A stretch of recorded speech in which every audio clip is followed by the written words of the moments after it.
Pri výmene bôzdovej hadičky, hneď ako sa tento spoj odstráni, biezdová kvapalina bude naďalej tiecť smerom nadol.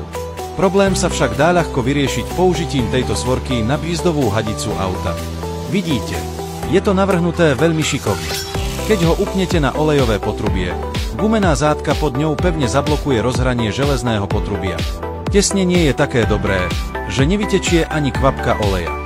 Či už chcete odstrániť spoj bôzdového valca alebo spoj samotného olejového potrubia, dokáže ho pevne utesniť a operáciu vyčistiť. Premyslene pripravuje 4 rôzne modely.